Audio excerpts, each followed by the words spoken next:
Que la gracia y la alegría de nuestro Señor Jesucristo esté con todos ustedes, hermanos y amigos. Hablar de Cristo y de su esplendorosa doctrina cristiana, evangélica, católica, apostólica, es lo más hermoso que a un católico le puede suceder. Y a mí, yo como la mayoría de los católicos, que somos bautizados de Cristo, crecemos conociendo poco de Cristo. Sí, lo amamos, creemos, lo seguimos, unos más con más conocimiento, otros con menos conocimiento, pero tenemos este amor por Cristo. Y no es sino a veces hasta momentos de prueba, momentos de dolor, en que nosotros entramos en un contacto mayor con Cristo, y eso me pasó a mí. Y después, ya pasado mis 40 años, empiezo a tener un mayor contacto con la doctrina católica, con los padres de la iglesia, ¿no? Y entonces esto me abrió más los ojos y tuve un redescubrimiento extraordinario, más pleno de lo que ya conocía.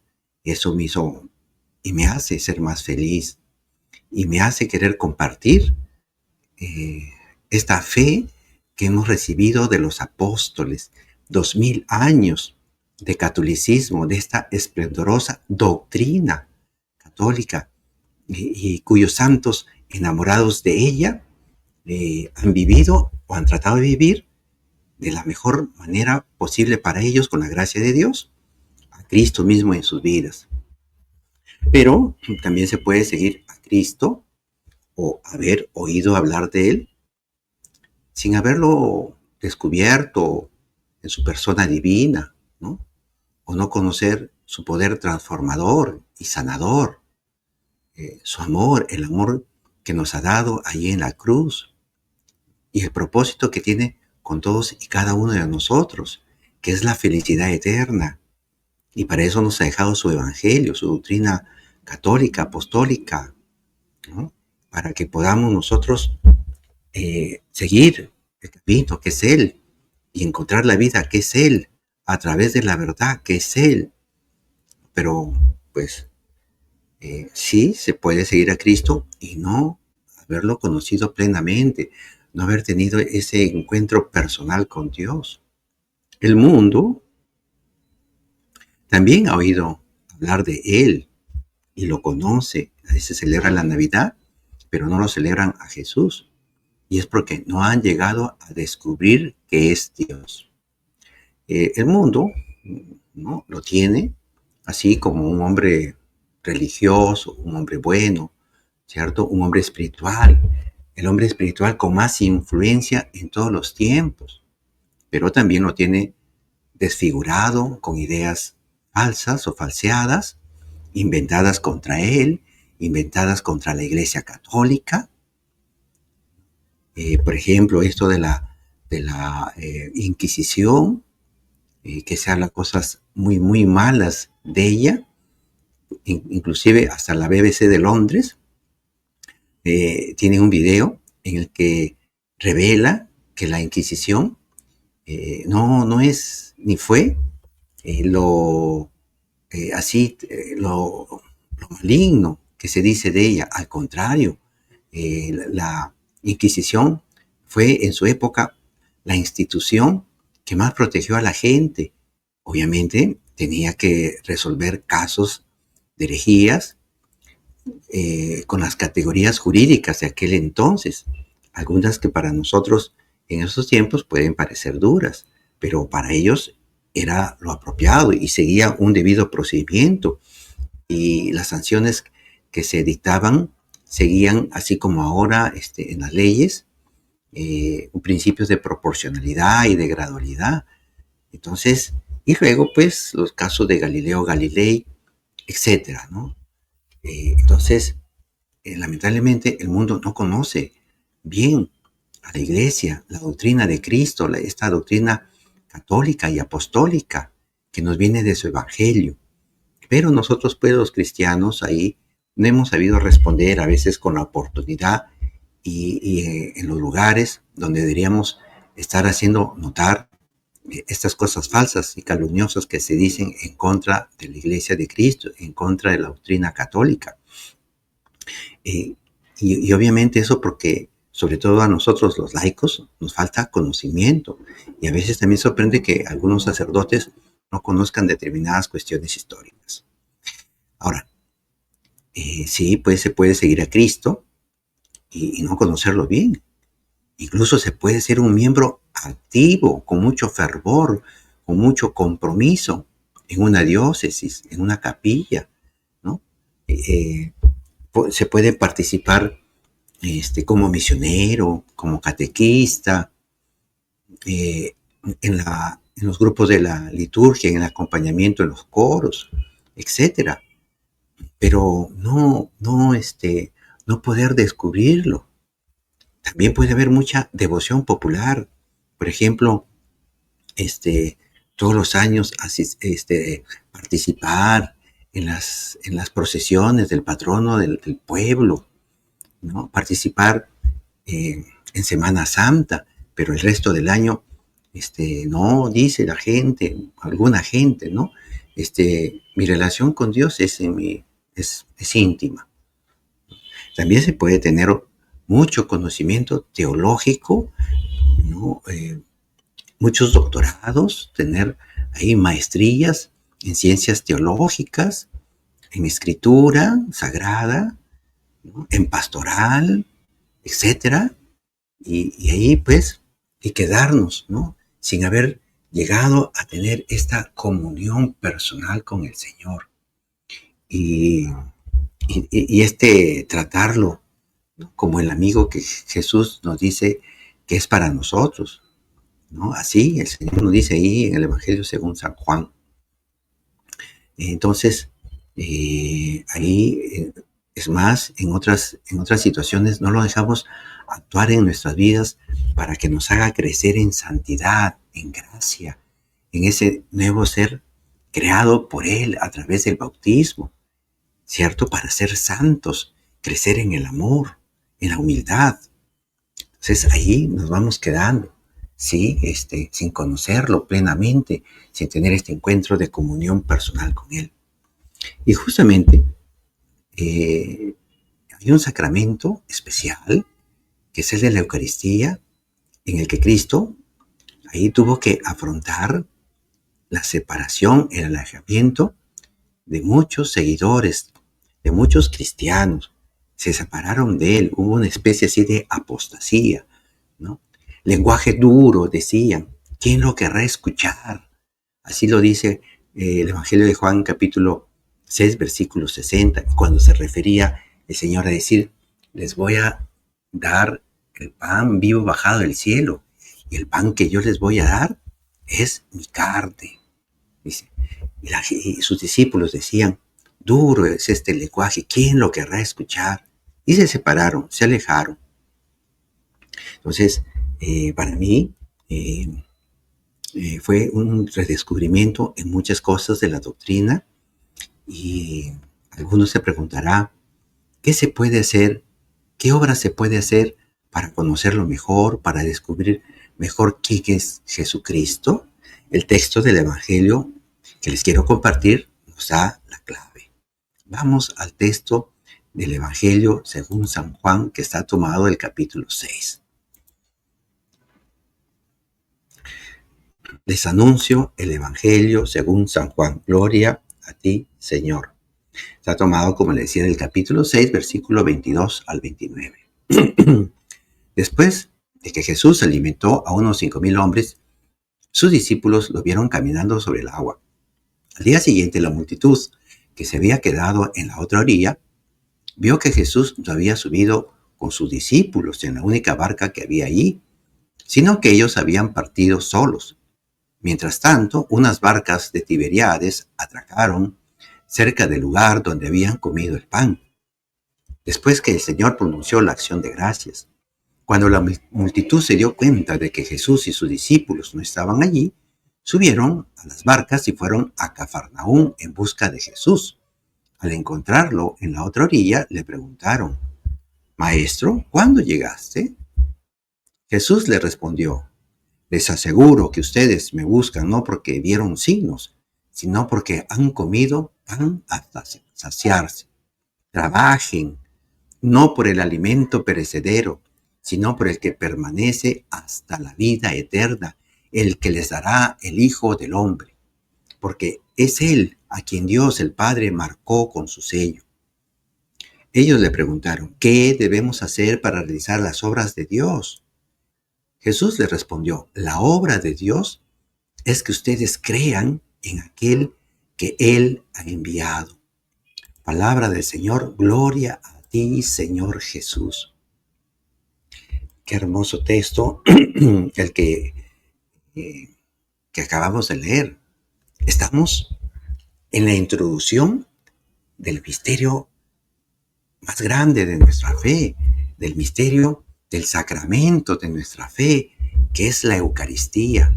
En la misa, luego de haber consagrado el pan y el vino y que se ha convertido en el cuerpo y la sangre de nuestro Señor Jesucristo, justo en el medio de nuestra liturgia, el sacerdote dice, este es el sacramento de nuestra fe.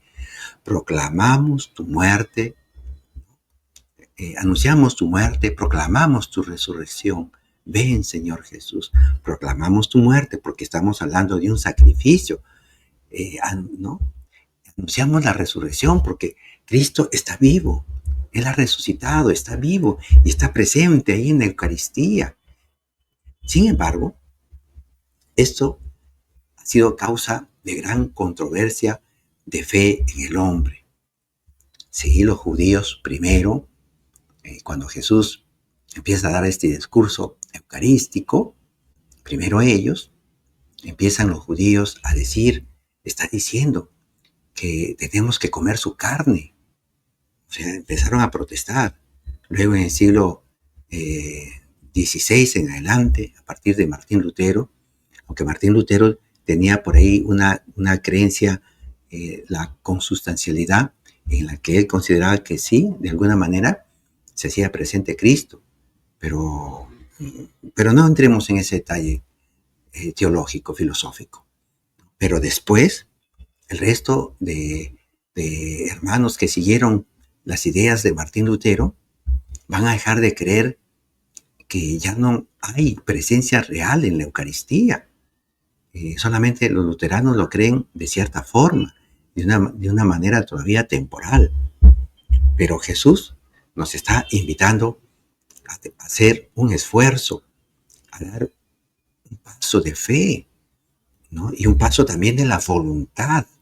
Y en el texto que acabamos de leer de Juan capítulo 6, en el versículo 27, nos dice, trabajen, dice, pero no por el alimento perecedero, o sea, las cosas materiales, nuestra alimentación, el vernos bien, tener buen físico o tener buena apariencia, vestir bien, la casa, el carro, el trabajo.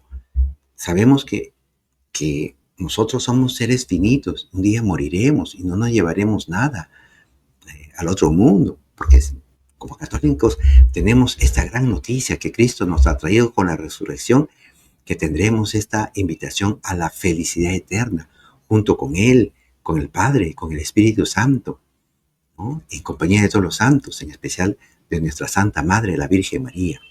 Trabajen no por el alimento perecedero, sino por el que permanece hasta la vida eterna, el que les dará, subrayo esto, el que les dará el Hijo del Hombre.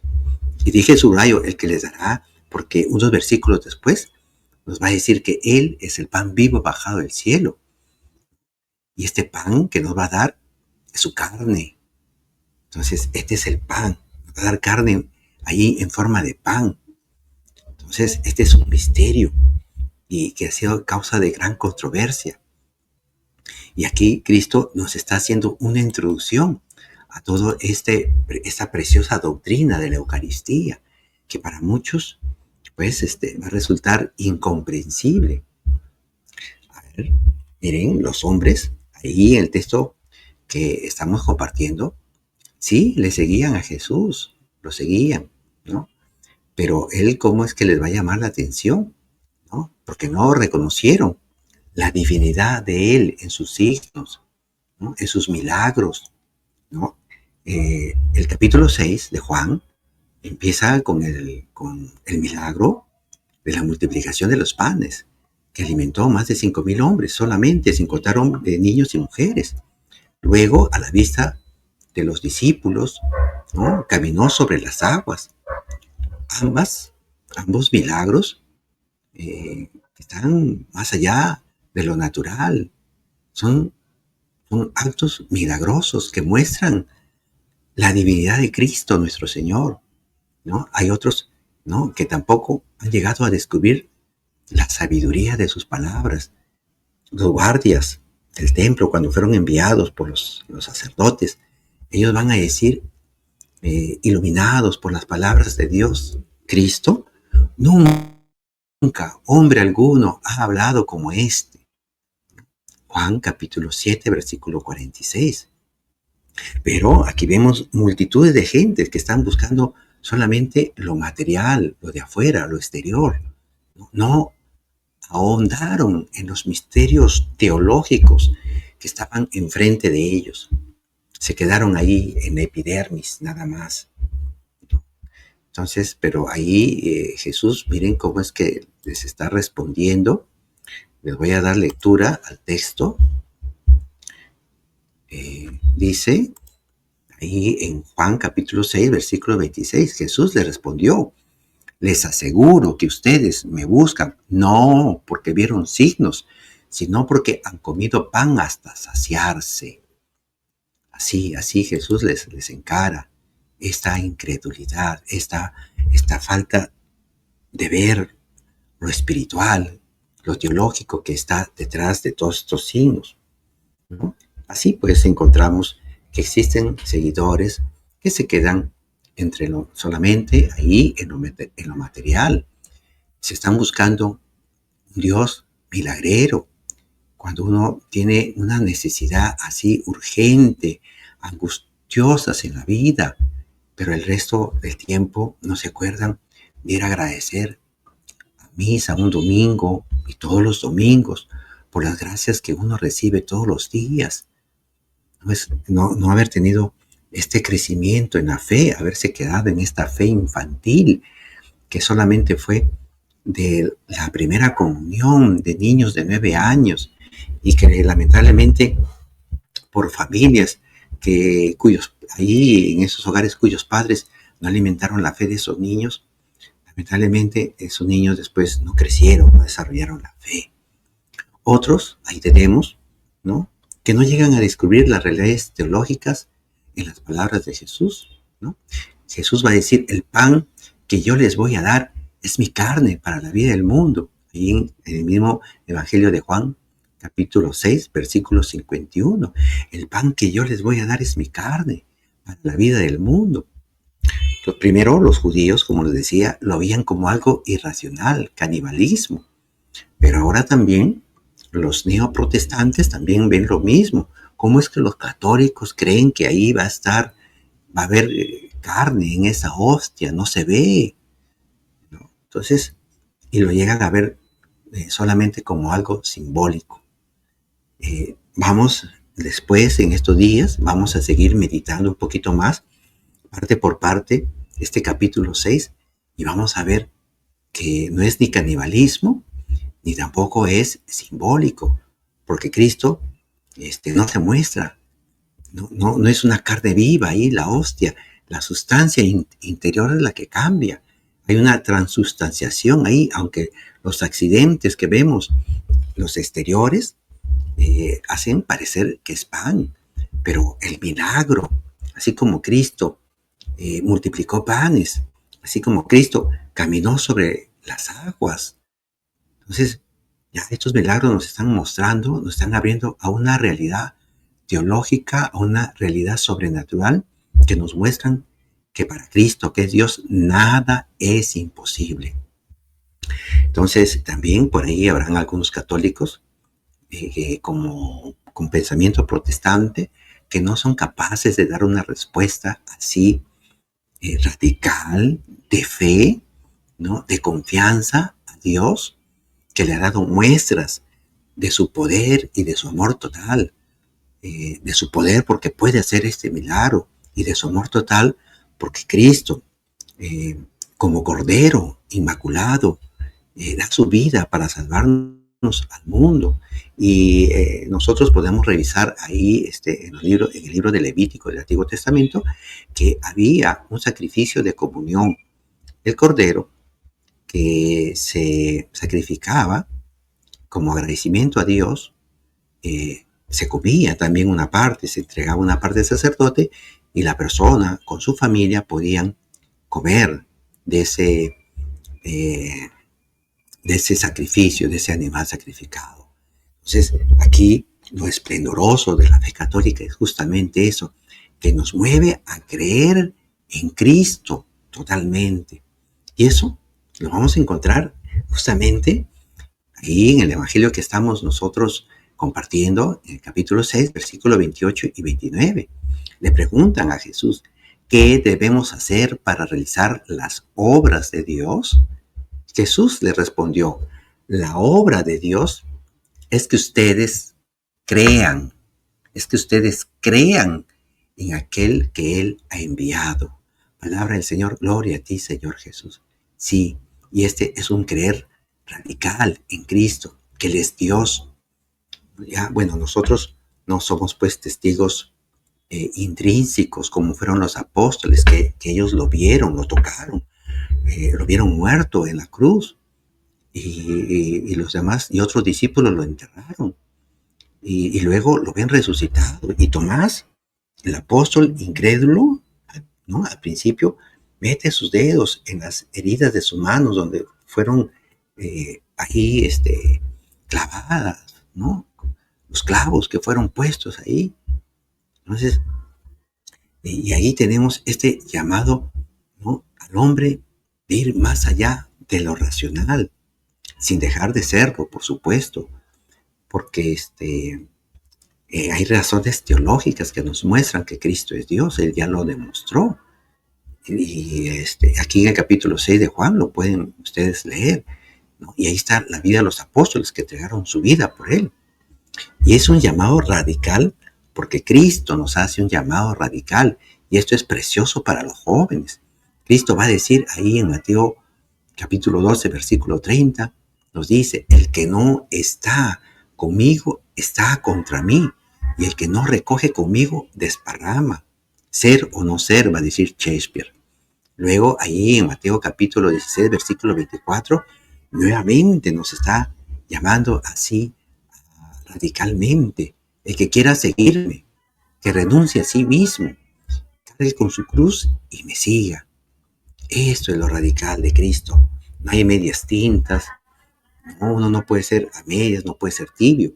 Y su esplendorosa y excelsa doctrina católica, ¿no?, también va así al unísono con lo que Cristo pide que tengamos de Él nuestra actitud. Nos dice en el Apocalipsis capítulo 3, versículo 16, que seamos fríos o calientes, porque tibios nos vomita, ¿no? Y miren cómo es que nos llama, por ejemplo, en la vida del matrimonio, a vivir plenamente el amor hasta que la muerte nos separe.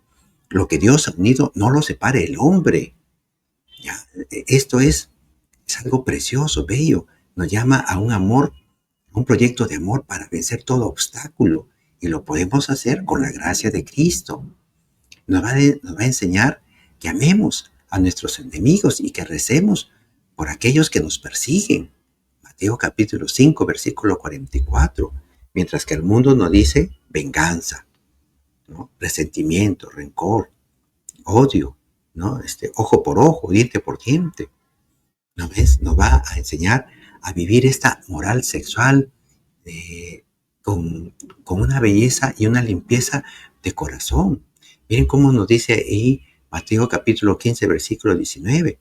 Del corazón proceden los malos deseos, asesinatos, adulterios, inmoralidad sexual, robos, mentiras, chismes. ¿No? Mateo 15, versículo 19. Lo mismo nos va a decir ahí en el mismo Mateo 5, 8. nos llama a esa bienaventuranza de la pureza del corazón y nos llama también a poner la otra mejilla contra la violencia de las personas a veces que nos agreden, contra aquellos que nos mienten, que nosotros actuemos con veracidad, a defender la vida. Esto es hermoso, es precioso. Y así uno va redescubriendo a Cristo. Por eso, hermanos, los invito, ¿no? Así a trabajar, porque es un esfuerzo de la voluntad también creer estas cosas, máxime si nosotros no le hemos visto, pero nos podemos acercar a Cristo y a su doctrina por los apóstoles. Hermanitos, eh, con esta, eh, con estas eh, reflexiones, los invito para que vivamos más a fondo nuestra preciosa fe católica y apostólica, el Evangelio de nuestro Señor Jesucristo. Que el Señor haga resplandecer su rostro sobre todos y cada uno de ustedes.